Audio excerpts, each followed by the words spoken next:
চুয়ান্নতম বিজয় দিবসের দ্বার প্রান্তে বাংলাদেশ, তবু এখনও সেই বিজয়কে ঘিরে চলছে নানা ধরনের রাজনীতি, ক্রেডিট আর চেতনার রমরমা আয়োজন। অথচ যে উদ্দেশ্যে লক্ষ লক্ষ মানুষ প্রাণ দিল, মা বোনের সম্ভ্রম হানি ঘটল, সেই সাম্য থেকে এখনও বহু দূরে বাংলাদেশ। অধিকার আর আধিপত্যবাদের বিরুদ্ধে কথা বলায় এখন রাজপথে প্রকাশ্যে গুলির মুখে পড়তে হচ্ছে বাংলাদেশ পন্থা ধারণ করা ওসমান হাদিদের। এখনও গণতন্ত্র, বাকস্বাধীনতা আর অধিকারের জন্য জীবন দিতে হচ্ছে তরুণ যুবাদের। ৭১-এর ধারাবাহিকতায় অর্জিত ২৪-এর আকাঙ্ক্ষাও আজ হুমকির মুখে। আর এই সব কিছুই ভেস্তে যাচ্ছে আগামী জাতীয় নির্বাচন ও গণভোটকে সামনে রেখে। সব মিলিয়ে কোন দিকে যাচ্ছে দেশ, কোন দিকে রাজনীতি আর কোন দিকে ভোট? দর্শক, স্বাগত আজকের এখন প্রকাশে। আপনাদের সাথে আছে আমি মাহমুদ রাকিব। আমরা আজকে আলোচনার নাম দিয়েছি বাংলাদেশের দাম। আর এনে আলোচনা করতে আমাদের সাথে আছেন এবি পার্টির সাধারণ সম্পাদক ব্যারিস্টার আসাদুজ্জামান ফুয়াদ। আপনাকে স্বাগত। আমাদের সাথে আরও আছেন নাগরিক ঐক্যের সাবেক কেন্দ্রীয় নেতা ও রাজনৈতিক বিশ্লেষক ডক্টর জাহিদুর রহমান। আপনাকে স্বাগত। একটু শুরুতে যেতে চাই ফুয়াদ ভাই আপনার কাছে। আমরা যে বিষয়টি আজকে আলোচনার নাম রেখেছি বাংলাদেশের দাম, কতটা দাম দিয়ে আমরা কি পেলাম? ধন্যবাদ। প্রশ্ন হচ্ছে যে আজাদি, স্বাধীনতা এগুলো হচ্ছে একটা অনুভূতির ব্যাপার। ইংলিশে যদি বলি, যেটা কারেক্ট বাংলা জিনিস আমার মনে পড়ছে না, স্টেট অফ মাইন্ড, যে এটাকে আপনি কীভাবে দেখেন। একটা যেটাকে আমরা পতাকা বলি, আপনি যদি যে মানুষটা অন্ধ বোভা, যিনি কখনো এই লেখাপড়ার জগতে বিচরণ করেন নাই, তার কাছে এটা কিন্তু একটা কাপড়। ওটা দিয়ে সে হয়তো ধরেন কখনো ঘর মুছবে, কখনো সে ঝাড়ু দেবে, কখনো একটু পাতিল ধোয়া মোছা করবে, গরম জিনিসটা পাতিলটা চুলা থেকে ওঠাবে, তার কাছে ওই জিনিসটা সিম্পল একটা জিনিস। অথবা ধরেন যারা ভিনদেশি, একজন আমেরিকান সিটিজেনের কাছে আমার লাল সবুজের ওই টুকরাটা যদি দেন, তার কাছে কিন্তু এটা পিস অফ ক্লথ, শুধুমাত্র এক টুকরা কাপড়। কিন্তু বাংলাদেশ যারা সচেতনভাবে ওন করে, বাংলাদেশের জন্য যারা যুদ্ধ করেছে, লড়াই করেছে, বাংলাদেশের জন্য রাজনীতি করেছে, সেই মানুষগুলোর কাছে এই এক টুকরা কাপড়টা আসলে কি, এটা তার কাছে তার জীবনের থেকে বেশি গুরুত্বপূর্ণ। কারণ এই কাপড়টার মধ্য দিয়ে সে অনেক কিছু দেখে, অনেক কিছু বোঝে, অনেক কিছু তাকে বোঝানো হয়। এই কাপড়টার জন্য চিন্তা করে দেখেন যে আমাদের এই যে আর্মড ফোর্সেসের যে ট্রেনিং হয়, তাকে আসলে কি ট্রেন করা হয়, যে এই লাল সবুজের এক টুকরা ভূখণ্ড অথবা পতাকার জন্য তোমাকে জীবন দিতে হবে। এবং সে তার বিএমএ ওথ যেটাকে বলে, তার যে 2 বছরের ট্রেনিং শেষে তাকে যে শপথ নিতে হয়, সেই শপথের ভিতরে এটা বলা থাকে যে আমি সংবিধান রক্ষা করা, দেশের সভরেন্টি রক্ষা করা, স্বাধীনতা রক্ষা করবার জন্য আমার জীবন বিলায় দেব প্রয়োজনে। তাহলে প্রশ্ন হচ্ছে দেশের দামটা আসলে কত? এটা ডিপেন্ড করছে আপনি কার কাছে ওই জিনিসটার দাম চাইছেন। ধরেন একজন নারীর কাছে একটা শাড়ির যত দাম, একটা পুরুষের কাছে একটা শাড়ির আসলে কত দাম।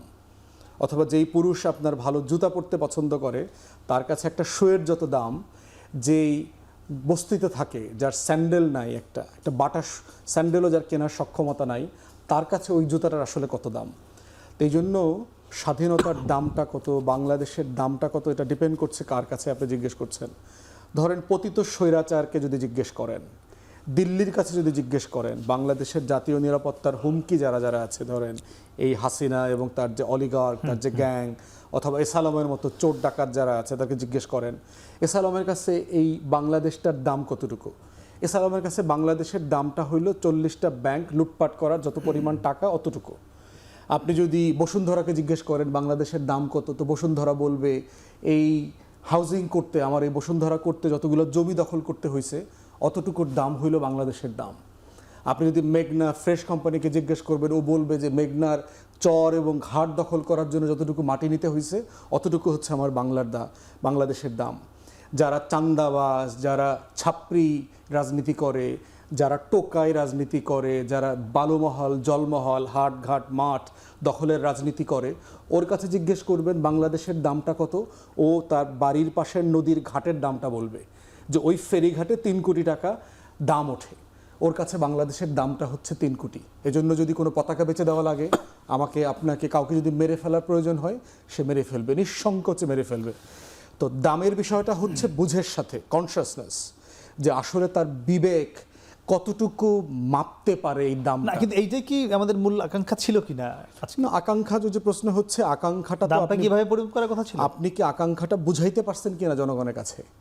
আপনি আসলে জনগণকে, যে আমরা বলছি যে আপনি শুধু ডেটা স্ট্যাটিস্টিক্স দেখেন যে আমার দেশে শিক্ষার হার বলা হচ্ছে 70% প্লাস, 72%, 73%। রিয়েলি কারা? এই শিক্ষার ডেফিনেশনটা কি?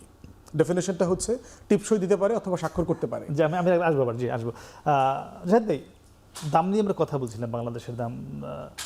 ফুয়াদ ভাই তার মতো করে বলেছেন। আমি আপনার কাছে কিছু আরেকটু সুনির্দিষ্ট জানতে চাইবো। বাংলাদেশের যদি এখন আমরা বলি, এখন যেসব এক্সিস্টিং রাজনীতি দল বাংলাদেশে রয়েছে, যারা রাজনীতি করছে, বিএনপি, জামাত, এনসিপি সহ অন্যান্য, এদের কাছে বাংলাদেশের দামটা এই মুহূর্তে কেমন? আপনার কাছে কি মনে হয়?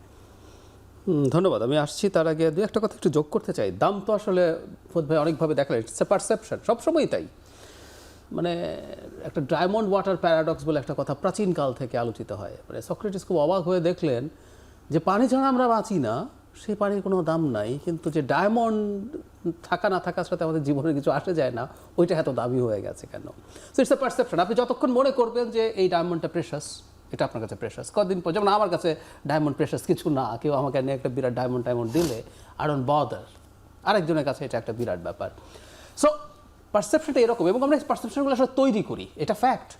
আমার পারসেপশন তো উল্টা হতে পারে। আমার ফুয়াদ ভাইয়ের কথা শুনতে শুনতে একটা বিখ্যাত গানের দুটো লাইন হুবহু মনে থাকবে কিনা জানি না, অন্তত দুটো লাইন বলতে চাই। জন লেননের ইমাজিন গানটা, ওখানে একটা লাইন আছে এরকম, imagine there is no countries, there is nothing to die, to kill or die for. মানে দেশ নাই, দেশ যদি না থাকে আপনি খুন করার জন্যও কিছু নাই, মারা যাওয়ার জন্যও কিছু নাই। এই যে আমরা একটা দেশ, একটা সার্বভৌমত্ব কিন্তু একটা স্টোরি, ইটস এ স্টোরি তৈরি করেছি। আমি স্টোরি বলতে কিন্তু হালকা জিনিস বোঝাচ্ছি না, ইটস এ পারসেপশন। এই পারসেপশনটা তৈরি করেছি, এবং বর্তমান যে বিশ্ব ব্যবস্থা, এই বিশ্ব ব্যবস্থায় স্টোরিটা এসেনশিয়াল, ইটস ক্রিটিক্যাল। এবং এই স্টোরি নিয়েই হারারির বিখ্যাত বই আছে সেপিয়েন্স, যে মানুষ স্টোরি তৈরি করতে পারে। মানুষ সত্যি তো এই একটা পতাকার জন্য, পতাকা পাবো এই জন্য মারা যাচ্ছে। রাশিয়া ইউক্রেন যুদ্ধে দুইটা দেশের সোলজাররা মারা যাচ্ছে, টপদের কিছু হচ্ছে না, মারা যাচ্ছে। সো এখন সমস্যাটা কোন জায়গায়? সমস্যাটা, আমি এখন রাজনৈতিক দলগুলোর কথা যখন আনলেন, আমি একটু একটা জায়গায় পড়তে চাই, আমার খুব প্রিয় জায়গা। আমাদের 72 সংবিধানের অনেক সমস্যা আছে, এটা নিয়ে প্রচুর আলাপ আমরা, ইভেন ফুয়াদ ভাইরা তো ঐক্যমত্য কমিশনে গিয়েই করেছেন, এর আগেই আমরা এই আলাপগুলো টক শোতে করেছি, বিভিন্ন প্রোগ্রামে করেছি। কিন্তু এটা প্রিয়াম্বলের একটা জায়গা আমার খুব পছন্দ। আমরা কেমন রাষ্ট্র চেয়েছিলাম, তার মধ্যে এরকম লেখা ছিল, মানে আমরা একটা শোষণমুক্ত রাষ্ট্র চাই। সেখানে এই জায়গাগুলো আমি অক্ষরে অক্ষরে পড়ছি, যেখানে সকল নাগরিকের জন্য আইনের শাসন, মৌলিক মানবাধিকার এবং রাজনৈতিক, অর্থনৈতিক, সামাজিক সাম্য, স্বাধীনতা ও সুবিচার নিশ্চিত হইবে। আমরা লিখেছিলাম। আর আমাদের সাম্য, মানবিক মর্যাদা, সামাজিক ন্যায় বিচারের কথা তো ছিলই। আচ্ছা, এখন লিখলেই কি হয়ে যায়? উত্তর হচ্ছে না। মানে আমরা লিখের সাথে কি অক্ষর অক্ষরে মেলাবো? আমেরিকা যখন তার প্রক্লেমেশন অফ ইন্ডিপেন্ডেন্স করেছিল, সেখানে যা যা লিখেছিল সব কি অক্ষর অক্ষরে হয়েছে? হয় না। কিন্তু আমাদের প্রবলেমের জায়গাটা হচ্ছে আমরা ভীষণ দূরে চলে গেছি। That's the question. আপনি এখন যে প্রশ্নটা করছেন, আমাদের যে কার্যকর রাজনৈতিক দলগুলো আছে, সেই দলগুলো কি এই যে আমি যা পড়লাম সেটা মোটা দাগেও কি মানার কথা ভাবে? বলে, অনেক কথাবার্তা বলে, আমার কাছে উত্তর হচ্ছে না, মোটা দাগেও ভাবে না। এখন আবার যদি জিজ্ঞেস করেন আমি কি এটা ফ্রাস্ট্রেটেড, উত্তর হচ্ছে আমি ফ্রাস্ট্রেটেড না। একটা দেশ যেটা স্বাধীনতার পরদিন থেকে উল্টো পথে হাঁটা শুরু করেছে, মানে আমরা শেখ মুজিবের সময়, শেখ হাসিনার সময়, 75 পরবর্তী সময় এসবে শুনতাম না। বাংলাদেশ 71-এর 16ই ডিসেম্বরের পর থেকেই উল্টো যাত্রা শুরু হয়েছে। তো সেই দেশটার মধ্যে আদতে এই জিনিসগুলো হবারই কথা ছিল। একটা কথা মনে রাখতে হবে, না এখন উল্টো পথে হাঁটছে না, আমরা অবশ্যই তাই, কিন্তু এখন একটু আসছি, আমরা উল্টো পথে হচ্ছে আমাদের এই টার্গেটের উল্টো পথে হাঁটছে। কিন্তু আবার আমরা যদি তুলনা করি, আমরা তো আবার তুলনা করতে পারি যে আমরা যে দেশটার সাথে ছিলাম তাদের অবস্থা, আমাদের এখনকার অবস্থা, সেটাকে যদি কম্পেয়ার করি, আমাদের আবার প্রাপ্তির জায়গাও আছে, নেই তা বলছি না। কিন্তু আমি উল্টো পথে হাঁটা বলছি এই যে আমাকে তো বলা হয়েছিল, আমাকে যুদ্ধে যাবার সময় সাম্য, মানবিক, আমাদের তো প্রক্লেমেশন সবাই বোঝে নাই, কিন্তু বেসিক কথাটা তো এটাই বলা হয়েছিল। আমরা পাকিস্তানের সাথে লড়াই করেছিলাম কেন? গণতন্ত্র একটা কারণ, 70 সালে নির্বাচনে জিতেছিলাম, ক্ষমতা দেয় নাই। আর কি সোনার বাংলা শ্মশান কেন? একটা পোস্টার 70-এর নির্বাচনের জন্য প্রধান হয়েছিল, খুব সহজভাবে, ব্রিলিয়ান্টলি দুই পাকিস্তানের মধ্যে বৈষম্য দেখাচ্ছিল, তাই তো? সেই জন্য আমাদের প্রথম শব্দটা হচ্ছে সাম্য। এইসব যদি টার্গেট হয়, সোনার বাংলা শ্মশান কেন কিন্তু গ্রাম গ্রাম ছেয়ে গিয়েছিল, গরিব মানুষ কিন্তু এটাকে সহজে pick করেছিল, জি। পিক করেছিল। জি। তো ওই সবের পয়েন্টে যদি ধরে আমরা উল্টো পথে ভীষণভাবে আছি, এতে কোনো সন্দেহ নেই। এখনো সেখানে রয়ে গেছি। যে আমরা ফুয়াদ ভাই, এই যে উল্টো পথে রয়েছি, বাংলাদেশের দাম নিয়ে আমরা কথা বলছিলাম, আমরা এখান থেকে যদি একটু এখন বর্তমান অবস্থায় আসি, আইন শৃঙ্খলার অবনতির কথা নতুন করে বলবার কিছু নেই। আমরা হাদির ঘটনাও জানি, সিঙ্গাপুরে গিয়েছেন, সুস্থ হয়ে ফিরে আসুক, সবাই তাই চাচ্ছে পুরো বাংলাদেশ। সেখানে দাঁড়িয়ে আজকে প্রধান নির্বাচন কমিশনার একটি কমেন্ট করেছেন। তিনি বলেছেন যে এ ধরনের ঘটনা ঘটতেই পারে যে কোনো নির্বাচনের আগেও ঘটেছে। তিনি একটা নামও বলেছেন যে এই হত্যাকাণ্ড হয়েছে, বিচ্ছিন্ন ঘটনা তিনি এটি বলেছেন। এই যে তার এই বলাটা একটা স্লিপ অফ টাং, অনেক সময় আমরা বলে ফেলি, কথা বলতে গিয়ে বিভিন্ন সময় বলি, মানে সেরকম বলা নাকি এটি ভেবে চিন্তেই উনি আগামী নির্বাচনের সামনে রেখে এমন একটি কমেন্ট করলেন? আমি সত্য জানবো। ফুয়াদ দর্শক, তার আগে নিচ্ছি ছোট্ট একটি বিরতি, ফিরছি একটু পরে, সঙ্গেই থাকুন।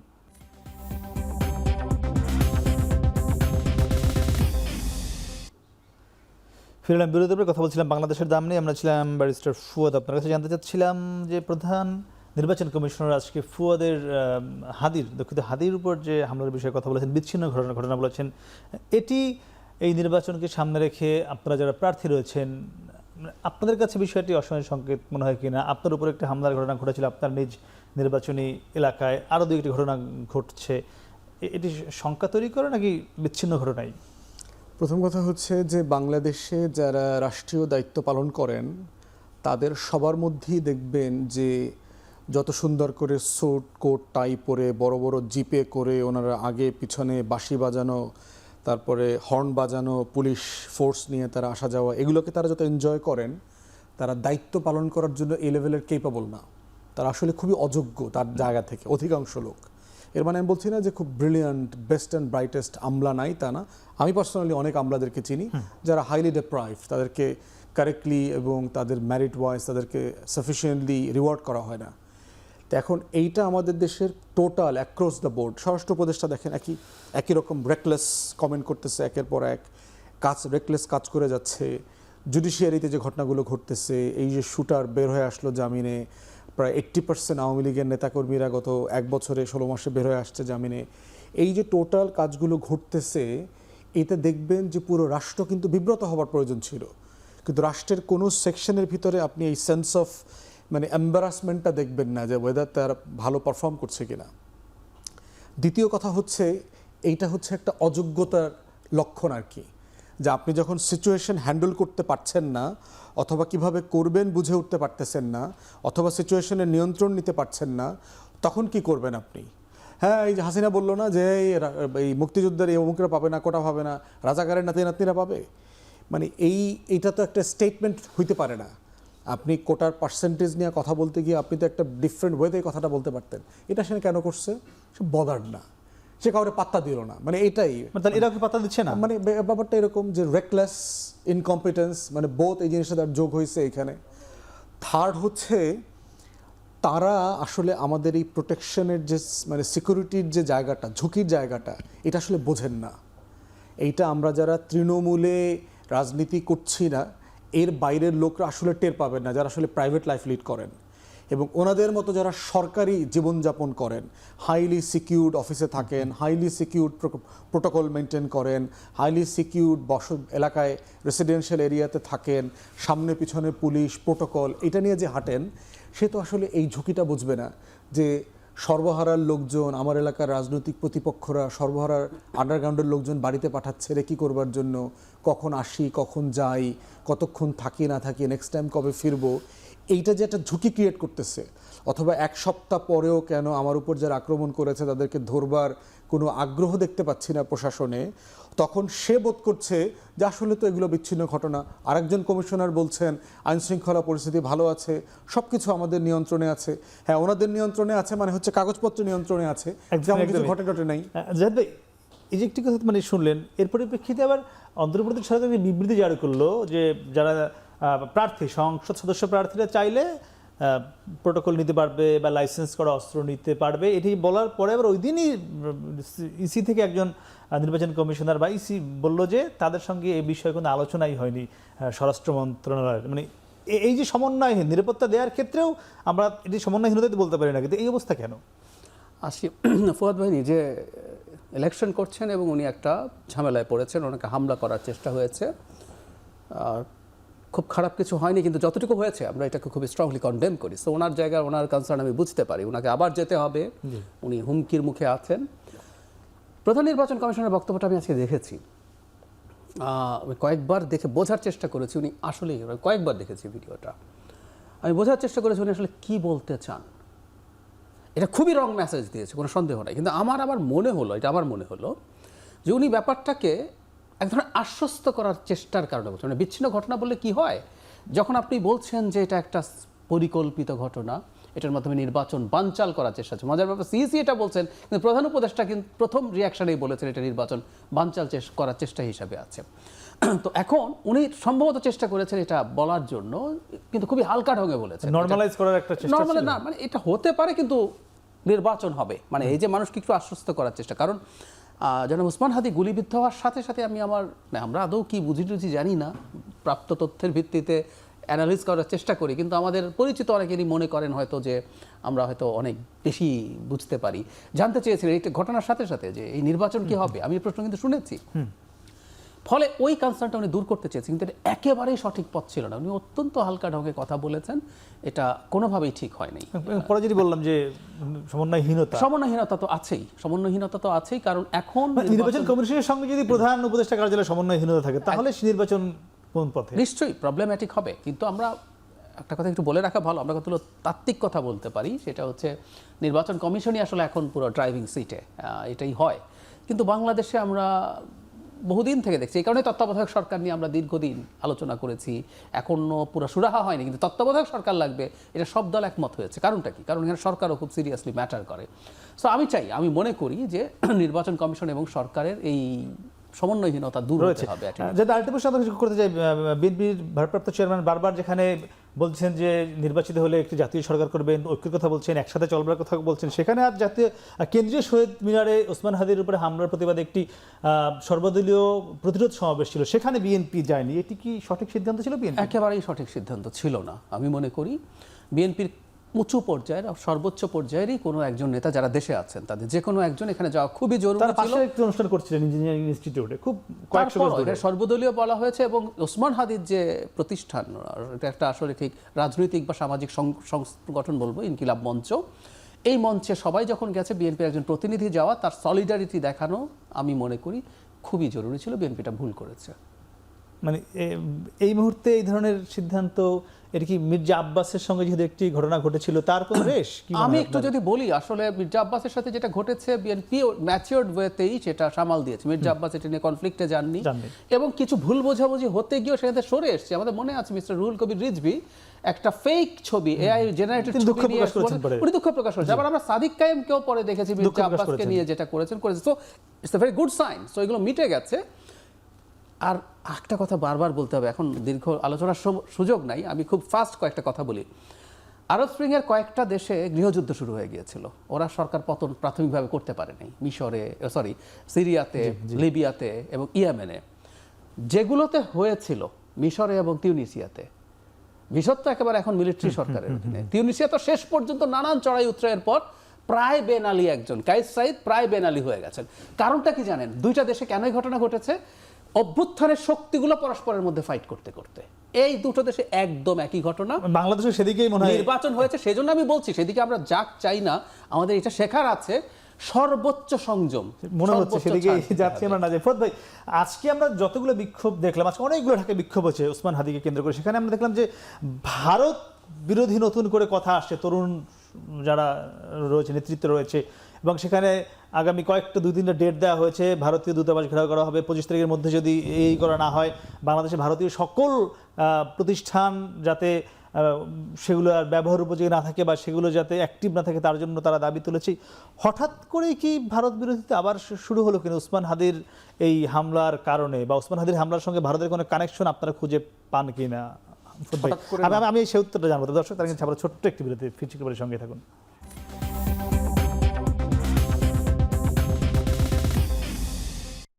ফিরলাম বিরতির পরে, কথা বলছিলাম সমসাময়িক রাজনীতি নিয়ে। আমরা ছিলাম ব্যারিস্টার ফুয়াদ। আপনার কাছে জানতে চাচ্ছিলাম যে ওসমান হাদির উপরে হামলা নিয়ে অনেকগুলো কথাই এসছে, অনেকের নাম এসছে, নিষিদ্ধ ঘোষিত সংগঠনের সদস্যদের নাম এসছে, সে দেশে আছে, পালিয়ে গেছে, অনেক কথাবার্তাই চলছে। আজকে নতুন করে ভারতকে নিয়ে, পার্শ্ববর্তী দেশ ভারতকে নিয়ে দেখলাম বিভিন্ন দল, বিভিন্ন যারা ছাত্র নেতারা অনেক কথা বলছেন। মানে হঠাৎ করে এদিকে কেন যাচ্ছেন বা গেল সবাই? নতুন তো না আসলে, মানে বাংলাদেশে অফিসিয়ালি ভারতের বিরুদ্ধে তো মুক্তিযুদ্ধের সময় থেকেই দ্বিমতের আলোচনা আছে। ইভেন দেখেন আমাদের প্রবাসী সরকারটা কোথায় গঠিত হবে এটা নিয়ে তো বিতর্ক আছে। আমাদের যারা সেক্টর কমান্ডার ছিলেন তারা তো সব মিলিটারি অফিসার ছিলেন। আমাদের কোনো সেক্টর কমান্ডার কিন্তু ভারতে প্রবাসী সরকার করতে রাজি হন নাই, ইনক্লুডিং জেনারেল ওসমানী। তারা চাইছিল আমরা চিটাগং হিল ট্র্যাক্সে করি।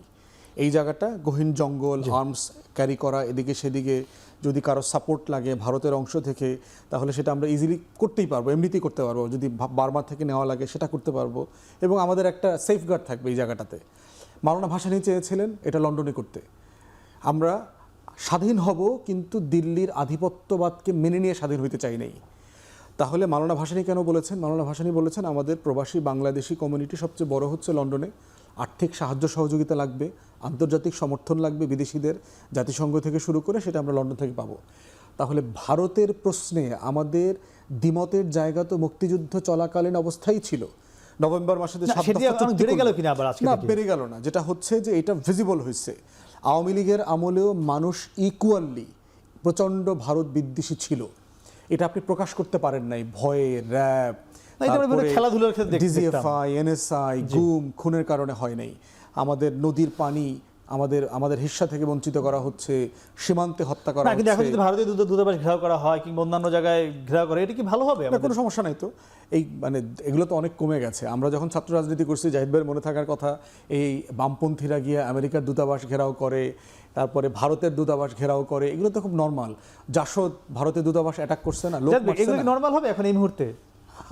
একটু তার আগে একটু আসি, আমি আসছি পয়েন্টে জবাব দেব।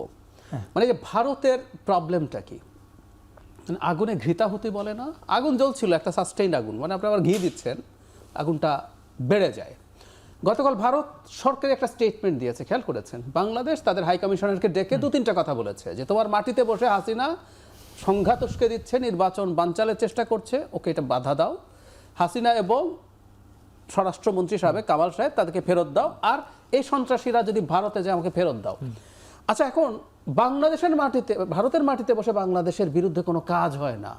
মানে এমন যদি হয়তো শেখ হাসিনা গোপনে একটা চ্যাট গ্রুপে কথা বলছে, আমরা গোয়েন্দা তথ্য পেয়েছি, উনি পাবলিকলি ওদের পেজে জনাব আরাফাতের ইউটিউব চ্যানেলে প্রতিদিন, ওনার প্রতিদিনে, যেমন আমি তো প্রতিদিন টেক দিই, উনি শেখ হাসিনা কিন্তু এখন প্রতিদিন টেক দেয়, এবং প্রত্যেকটা হচ্ছে বাংলাদেশে কিভাবে সংঘাত করতে হবে। একজন বলছে আমরা এটা করব, মানুষ খুন করে দেখাও, কথা বলো না, এসব হয়েছে।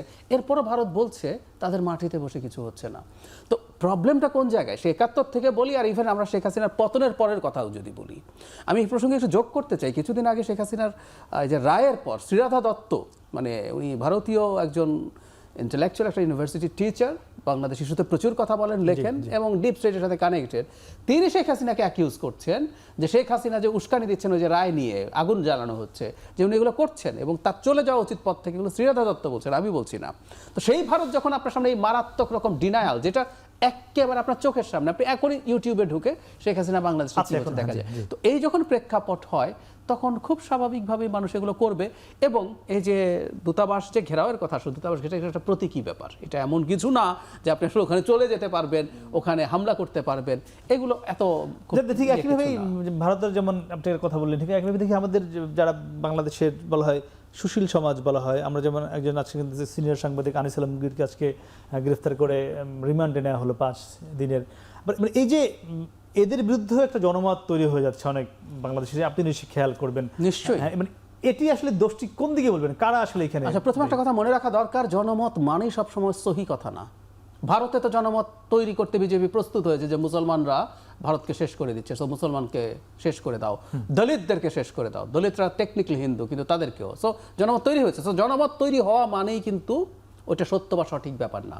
জনাব আনিস আলমগীরের এই ব্যাপারটাকে আমি খুব স্ট্রংলি কন্ডেম করি। আমরা এই সরকারের সময় একটা প্রশংসা সরকারে করতাম, মত প্রকাশের স্বাধীনতায় অন্য ধরনের সমস্যা আছে, অনেক কোনো কোনো ক্ষেত্রে মব তৈরি হয়েছে, কেউ ব্যক্তিগতভাবে নানান কিছু করতে চেষ্টা করেছে, কিন্তু সরকার এইসব জায়গায় খুবই ছাড় দিয়েছিল। সরকারের প্রধান উপদেষ্টা সম্পর্কে খুবই টাফ কথাবার্তা বলা হয়ে গেছে।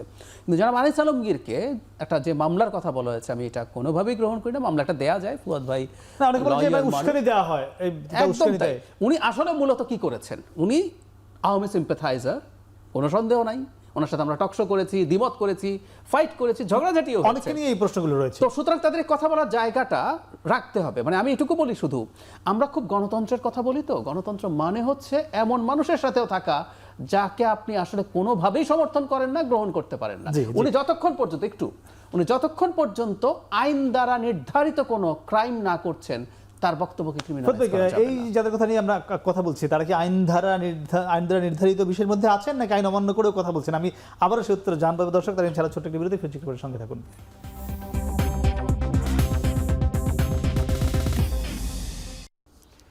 ফিরলাম বিরতির পর, কথা বলছিলাম সমসাময়িক রাজনীতি নিয়ে। আমরা ছিলাম ব্যারিস্টার ফুয়াদ। আপনার কাছে আমরা কথা বলছিলাম যে যারা এই যে টকশোতে কথা বলে, বা আমরা যাদেরকে সমাজে বুদ্ধিজীবী সুশীল সমাজ বলি, তাদের বিষয়ে বলছিল জাহিদ ভাই যে যতক্ষণ পর্যন্ত আইনের ব্যত্যয় না ঘটে গণতন্ত্রের জন্য ততক্ষণ তাকে কথা বলতে দেওয়া উচিত। যে যাদের নিয়ে কথাগুলো হচ্ছে তারা কি এই যে সে কথাটি বললেন এর মধ্যে আছে কিনা? প্রশ্ন হচ্ছে যে আপনি এই ফ্রেমের ব্যাপারে তো আমরা শুরু থেকে বলেছিলাম যে আওয়ামী ফ্যাসিবাদের পক্ষে মতামত তৈরি করা যাবে না, এই মর্মে একটা ফ্রেম তৈরি হোক যে আসলে কি বলা যাবে কি বলা যাবে না। এখন অনেক মানুষকে আমাদের প্রচণ্ড অপছন্দ হয়, অথবা তার সাথে আমাদের দ্বিমতের জায়গা থাকতে পারে, কিন্তু যদি তাকে কোনো ফৌজদারি অপরাধে নিতে হয় তখন তো অবশ্যই আইনের ফ্রেম লাগবে। এবং গণতন্ত্রের প্রবলেমও হচ্ছে যে ওই যে জাহিদ ভাই যেটা বলেছে যে আপনি যার সাথে একমত না তার সাথে বসেও আপনাকে কথা বলতে হয়। জি, তো সেই জন্য এই ঘটনাগুলো কিন্তু কাউন্টার প্রোডাক্টিভ, বরং তার থেকে যারা খুবই বাজে পারফর্ম করতেছে, 2-4 জন উপদেষ্টাকে যদি আপনার রিমান্ডে নেওয়া হইতো, অনেক বেশি এলাকার মানুষ খুশি হইতো। ওসমান হাদির এই ঘটনার পরে বাংলাদেশের আইনশৃঙ্খলা বাহিনীর 2-1 গুরুত্বপূর্ণ লোককে যদি রিমান্ডে নেওয়া হইতো, দেশের মানুষ অনেক বেশি খুশি হইতো। ফুয়াদজি, আরেকটা বিষয় জানতে চাই, আজকে মির্জা ফখরুল বলেছেন যারা স্বাধীনতার বিপক্ষে ছিল তারা নতুন করে দেশের স্বাধীনতা ও গণতন্ত্র নস্যাৎ করতে চায়। মূলত আমরা যদ্দূর বুঝি জামাতকে উদ্দেশ্য করে বলেছেন। মানে এই কথাগুলো দিন আবার আসছে বিএনপি জামাতের মধ্যে এই 54 বছর পরে, যারা একসঙ্গে রাজনীতি করেছে গত কয়েক দশক। কেন? এইটা হচ্ছে যে একটা জেনারেশনাল মাইন্ডসেট আছে। যারা ধরেন 60-70-এর দশকে বড় হয়েছে, একটা ভিন্ন ধারার রাজনীতি করেছে, ওই বয়ানের মধ্য দিয়ে যাদের পলিটিক্যাল কনসিয়াসনেস ডেভেলপ করেছে, তাদের এই ফ্রেম আসলে নতুন করে পরিবর্তন করা যাবে না, প্রথম কথা। দ্বিতীয়ত হচ্ছে অনেক রাজনৈতিক দলের অনেক নেতার মনে হচ্ছে যে ইসলামপন্থীদের সাথে আমার দূরত্বের জায়গাটা পরিষ্কার করতে হবে, তা না হলে দিল্লি ভারতের মন জয় করা যাবে না।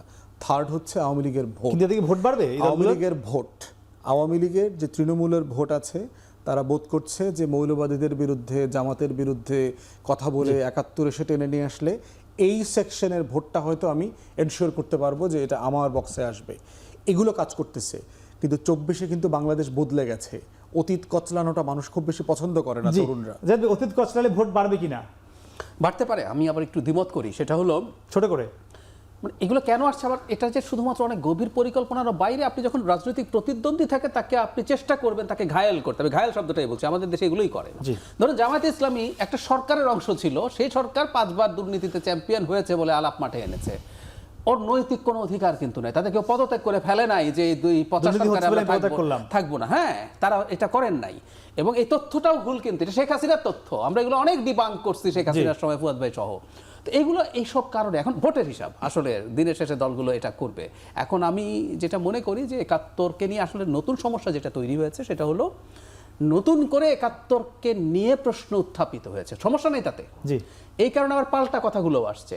আমি এইটুকু বলে শেষ করি, 1776-এ আমেরিকার স্বাধীনতা পেয়েছে, আর একটু তার 204 বছর পর হাওয়ার্ড জিনের peoples history of the United States of America বেরিয়েছে 204 বছর পর। ওটা 200 বছরের যে হিস্ট্রি সেটাকে রীতিমতো চ্যালেঞ্জ করেছে। সো আমার কাছে মনে হয় এগুলো আলাপগুলো থাকুক, চলুক, এটা ভালোই। আচ্ছা, এক কথা উত্তর দেবেন। তারেক রহমান আজকে বলেছে ওসমান হাদির গুলির ঘটনা নির্বাচনে বিঘ্ন সৃষ্টি করবে। সম্ভাবনা আছে। ধরুন প্রার্থীরা ভয় পাবেন। আমি যদি প্রার্থী হতাম, ফুয়াদ ভাই শুধু প্রার্থী নন, উনি হাদি যে কাজগুলো নিয়ে চ্যালেঞ্জে পড়েছেন, আওয়ামী লীগ, ভারতের বিরোধিতা, এই ভয় তৈরি করবে। আর যেটা সবচেয়ে বেশি ঝুঁকিপূর্ণ, পরস্পরের মধ্যে আমরা সংঘাত তৈরি করে ফেলতে পারি, অবিশ্বাস তৈরি হবে। আমরা প্রত্যাশা করব অবিশ্বাস তৈরি না হোক। ব্যারিস্টার ফুয়াদ, ডক্টর জাহিদুর রহমান, আপনাদের দুজনের সঙ্গে ধন্যবাদ, কথা বলছিলাম দুজনের সঙ্গে। সর্বশেষ যে বিষয়টি এসে দাঁড়িয়েছে, নির্বাচনের সামনে রেখে বিশ্বাস অবিশ্বাসের জায়গা থেকে সবাই একসঙ্গে নির্বাচনে অংশ নিক, বাংলাদেশ এগিয়ে যাক। আজকে বিজয়ের দ্বার প্রান্তে দাঁড়িয়ে আমরা সেই প্রত্যাশা করছি। শুভরাত্রি।